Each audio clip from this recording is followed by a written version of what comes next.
Well, hello there, decluttering friends. Welcome back to the JJ's Declutter podcast. I'm Julie.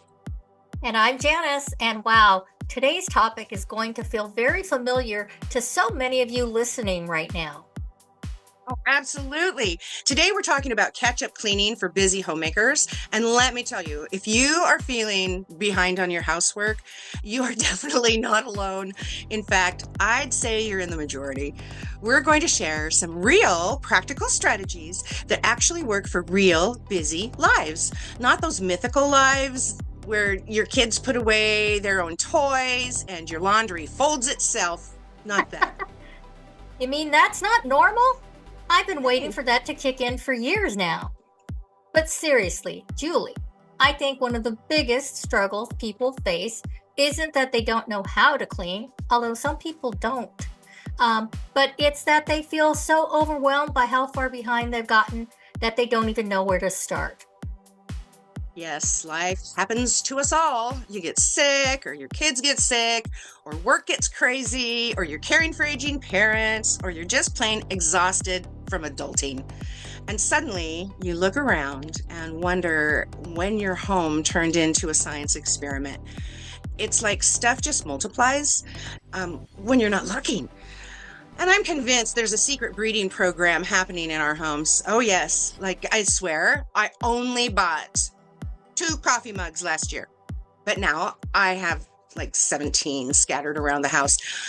Where do they come from? Is there a coffee mug stork making midnight deliveries? The coffee mug stork? Thank goodness I'm not in his route. And here's the thing that nobody talks about enough. When you're facing a messy house, it's not just about the physical clutter and dirt. It's about the guilt, the shame, the feeling like you're failing somehow. It's like there's this invisible homemaker report card hanging over your head, and you're pretty sure you're flunking the ability to see your kitchen counters test. And I want to say this loud and clear for everyone listening. You are not failing. You're human. You got busy. That's life. Martha Stewart has a staff, people. A staff. Thank you. Can we just normalize the fact that we're not all living in magazine spreads? Most of us are just trying to find a clean spoon for our cereal in the morning. But let's talk about how to actually tackle this catch-up cleaning without losing your mind. Where should someone start when they're feeling completely overwhelmed? So, first things first, and this might surprise people, I don't recommend starting with cleaning at all. I recommend starting with a reality check, a timer, and maybe a strong cup of coffee or tea. Here's what I mean. Grab your phone, set a timer for just 12 minutes. That's our famous hashtag Decluttering Dozen, and walk through your home, not to clean anything yet, just to observe. You're basically doing reconnaissance. You're a spy in your own home. Mission: identify the mess zones. I love that. So we're basically channeling our inner secret agent. During this walkthrough, you're making mental notes or maybe even physical notes. Maybe you're even taking photos on your phone, and we do recommend that. But not for social media unless you're really brave. But so you can see the situation clearly. Because here's a secret. Sometimes what looks like a huge cleaning job is actually just a clutter problem wearing a disguise. And a really good way to find out if you do have clutter blindness is to take a picture and then switch the filter to black and white, and you'll be surprised what you actually see. That is such an important point. It really is. Clutter blindness, you can actually clear up your lens when you change it to black and white. It's fascinating. I can't tell you how many times I've seen someone, such as me, spend hours scrubbing a kitchen when the real issue was just too much stuff on the counters.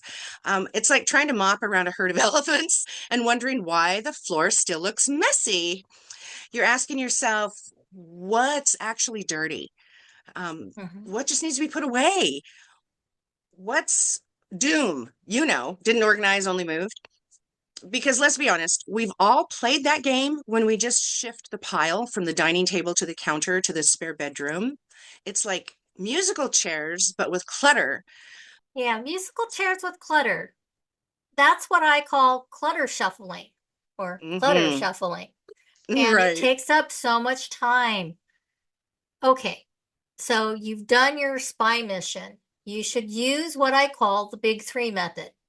You're going to identify three areas that, if they were clean and organized, would make the biggest difference in how you feel in your home. For most people, that's the kitchen, the main bathroom, and the living room.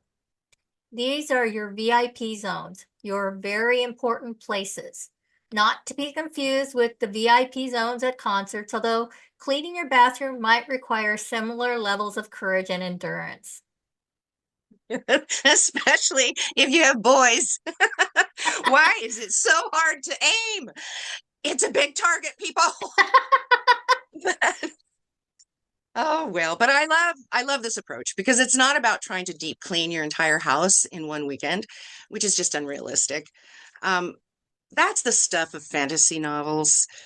And then the brave homemaker defeated all the dust dragons in a single day, and everyone lived happily ever after in their sparkling castle.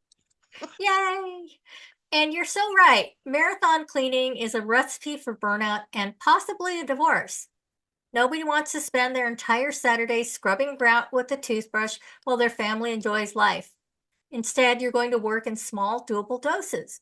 I recommend starting with just 20 or 30 minutes per area. Set that timer, put on some energizing music, maybe a podcast like, oh, I don't know, this one, and focus on just that one space. Shameless plug, the JJ's Declutter podcast. I love it. And people should tackle each area using this catch-up cleaning formula. First, gather all the trash. Just grab a trash bag and pretend you're on a game show called What Doesn't Belong Here? You'd be amazed how much clearer your space looks when you remove the obvious garbage, like the old receipts and expired coupons and the banana peel that's been decomposing behind the fruit bowl for who knows how long. Why is there always a mystery banana peel? Must be a universal law or something. I think so. So the second step is collect anything that doesn't belong in that room using our Let's Go system. Remember, that's lives elsewhere, trash, sentimental, and goes out. And third, and only after you've cleared the decks, then you actually clean the surfaces. Wipe down the counters, clean the sink, sweep the floor, whatever that space needs. This order is crucial because if you try to clean around clutter, you're basically just creating a cleaner mess, which is like putting perfume on a pig. Perfume on a pig, but you're so right. Oh, I have pictures of that. The that order makes all the difference. It's like trying to vacuum before you pick up the Legos. All you're doing is creating a really loud noise and possibly destroying your vacuum.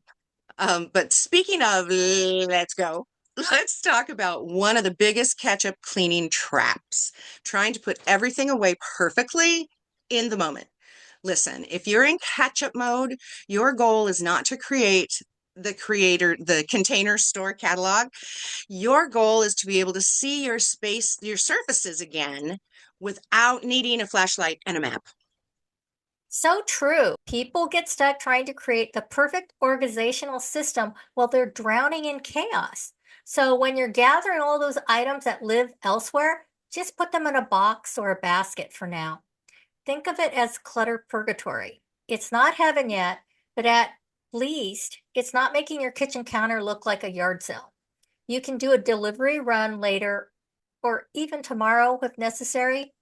Don't let perfect be the enemy of done, or as I like to say, done beats perfect every day of the week and twice on Sundays. I love that because people get stuck in what we call the reorganization rabbit hole. They start putting away one thing, which leads them to reorganize the entire pantry. And 3 hours later, they've reorganized one shelf and the rest of the house looks like a tornado hit it. Or you can call that productive procrastination. Save the deep organizing projects for when you're in maintenance mode, not catch up mode.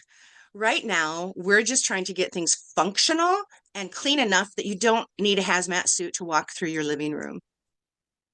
Okay, so let's talk about the actual cleaning part, because I know a lot of you feel like they need to channel their inner Monica from Friends and deep cleaning everything while they're catching up. But here's the thing, while you're in catch up mode, what you're really going for is what I call good enough clean. That means surfaces are wiped down, floors are swept or vacuumed, toilets are scrubbed, and there's no visible dirt or grime. Are your baseboards dusty? Probably. Are there cobwebs in the corner? Maybe.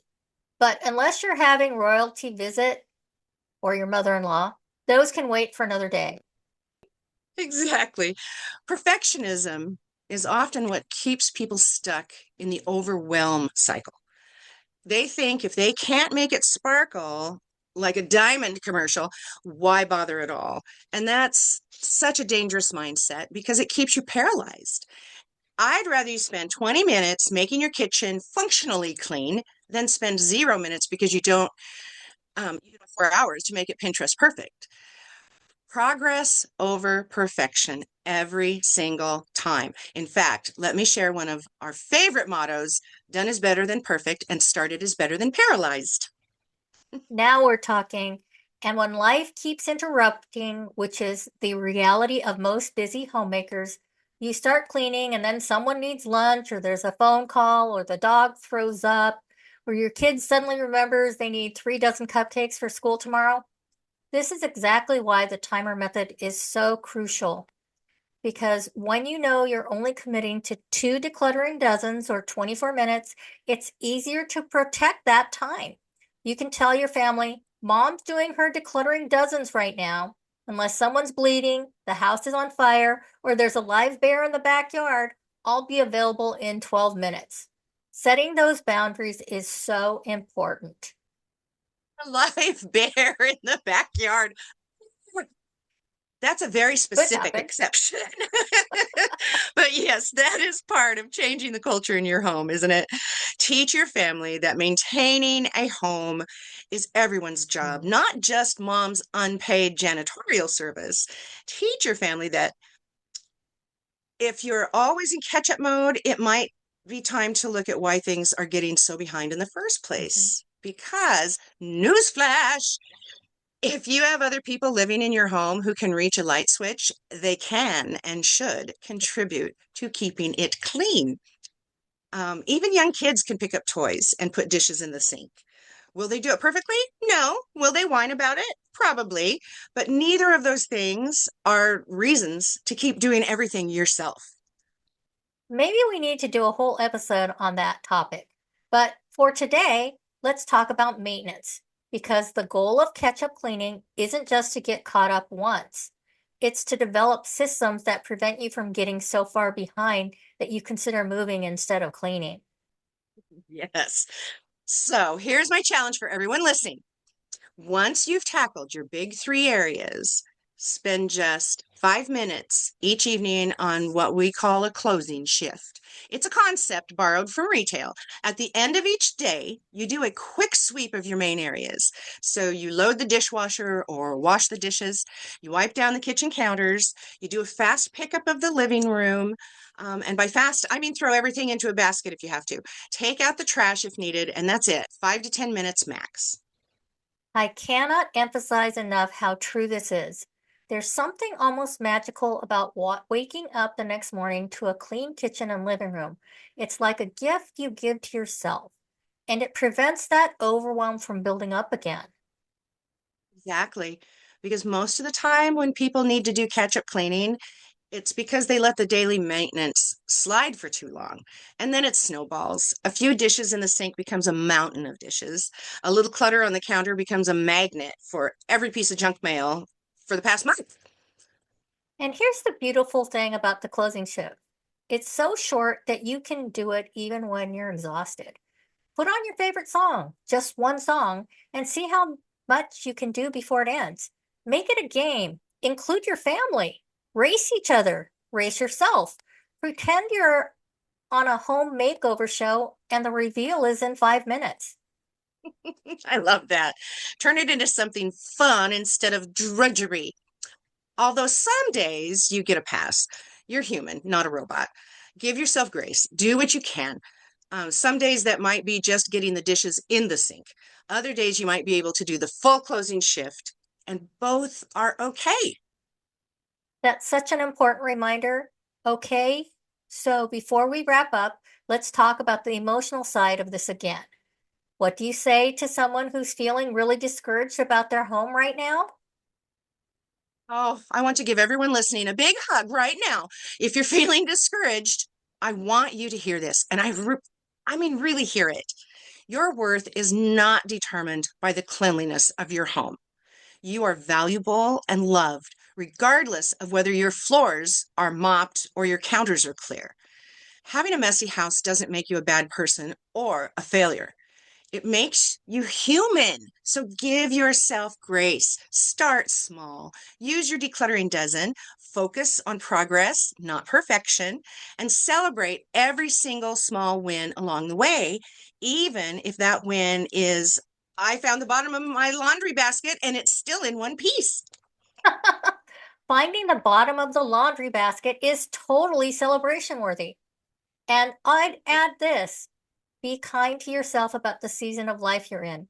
If you've got young kids, or you're working multiple jobs, or you're dealing with health issues, or you're caring for family members, your house might not look like those ridiculous home magazines. And that's okay. Do what you can with what you have, and know that this season won't last forever. That's beautiful, Janis, and so true. Remember, friends, we're here to support you every step of the way. Join us in our free community at www.abcdeclutter.com, where you can share your wins, you can ask questions, and connect with other people who understand that I vacuumed today is absolutely a brag-worthy accomplishment. And if you want more hands-on support, our Clutter Crushers Club has live sessions, coaching, and a whole community of people who will cheer you on. We'd love to see you there.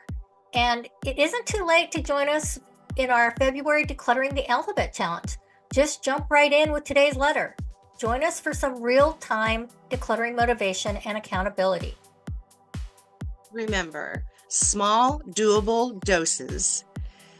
Keep your keep or let's go system handy, and don't let doom, didn't organize, only moved, take over your home. And if all else fails, just remember, closed doors are your friend. When in doubt, close the door and pretend that room doesn't exist. That's the ultimate life hack. Thanks so much for joining us on the JJ's Declutter podcast. If you've enjoyed today's episode, please subscribe and leave us a review. It helps other people find us who need to hear this message. Remember, you can find us at www.abcdeclutter.com for more resources. We also have a Facebook ABC Declutter with JJ community. And we would love to give you even more support for your decluttering journey. So until next time, keep it simple. Keep it intentional. And as always, keep decluttering. decluttering.